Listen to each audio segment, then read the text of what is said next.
নমস্কার সবাইকে, সবাই কেমন আছেন? আশা করি সকলেই ভালো আছেন। আজকে আমি আমার কোয়ার্টারটা আপনাদের সবাইকে ঘুরে দেখাবো। তো প্রথমেই হচ্ছে এই রুমটা। এটা প্রথম নয়, মানে এটা হচ্ছে আমাদের ঘুমানোর রুম, মানে যেটাকে বেডরুম বলে। তো আরও ঘুমিয়ে পড়েছে, এইমাত্র ঘুমোলো, ওকে ঘুম করে দিই। সেইভাবে সময় পায় না ঠিক করে যে কখন ভিডিও বানাবো বা কখন আপনাদের সাথে শেয়ার করব। তো ঘুমিয়েছে, তো ভাবলাম এখন প্রায় কটা বাজছে, 10টা বাজতে যাচ্ছে। তো এটা হচ্ছে আমাদের বেডরুম। এখানে জাস্ট মানে নর্মাল, এখানে আছে আপনার একটা ছোট্ট টেবিল, এটাতে জলের বোতল এটা সেটা আছে। আর এই হচ্ছে আমাদের রুম।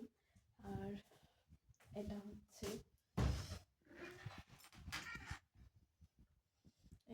জামা কাপড়, সব কিছু থাকে আমার আর আরবের জামা কাপড় থাকে।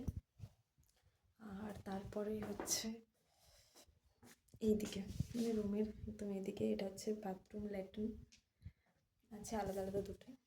তারপর সেকেন্ড রুম এটা, এটাতেও জামা কাপড় আছে।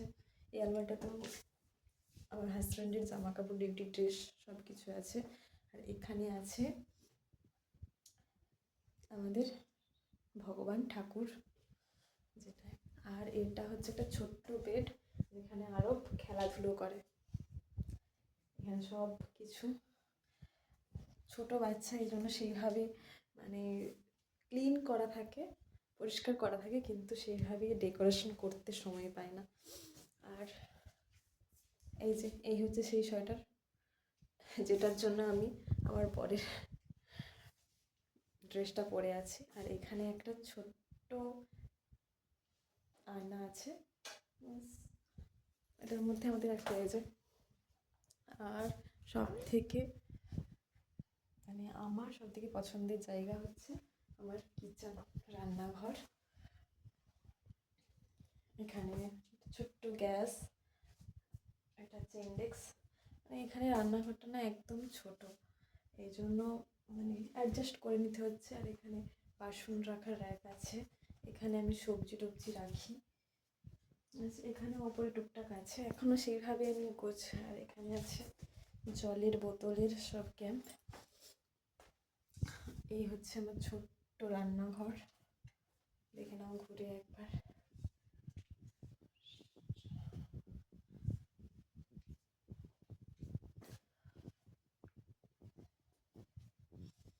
আর এটা হচ্ছে ডাইনিং। এখনও কোনো কিছু আমি ডেকোরেশন সেভাবে করতে পারিনি।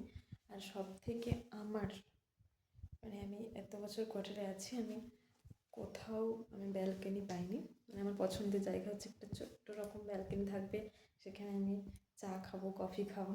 তো এটা হচ্ছে ব্যালকনির যাওয়ারই। এখন যেহেতু রাত হয়ে গেছে, আমি সেই জন্য খুলছি না। ব্যালকনিটা আমি অন্য একদিন দেখাবো সবাইকে। তো এইটা হচ্ছে ডাইনিং। তো এখানে এই দুটো খাট, মানে চারপাই আছে, তো এই চারপাই দুটো নিয়ে যাবে এই বদলে, মানে চেয়ার নিয়ে আসতে বলেছি আমি। তো এই এতটা মানে ছোটো বাচ্চা, তো এই রুমটাতে বেশি আওয়াজ হয়, আমি লাইটটা অফ করে দিই। ছোটো বাচ্চা তো মানে একটু খোলামেলা জায়গা থাকলেও খেলতে পারে, তো এই জন্য আমি বলেছি ওই খাট দুটো দিয়ে দুটো চেয়ার হলেই হয়ে যাবে, বেশি জায়গা মানে জড়ো করে রেখে লাভ নেই। তো ওই রুমটাও এখনও ডেকোরেশন হয়নি সেভাবে। ডেকোরেশন বলতে মানে সব কিছু পরিষ্কার ক্লিন হয়ে গেছে, কিন্তু ডেকোরেশন সেভাবে করতে সময়ই পায় না, কারণ ছোটো বাচ্চা। ব্যাস ক্লিনটা করি, করবো রবিবার দেখে, যেদিন ও বাড়িতে থাকবে সেদিন চেষ্টা করবো টুকটাক কিছু ডেকোরেশন করার। তো কেমন লাগলো আমার কোয়ার্টার অবশ্যই কিন্তু কমেন্টে জানাবেন। রাত হয়ে গেছে, টাটা, গুড নাইট।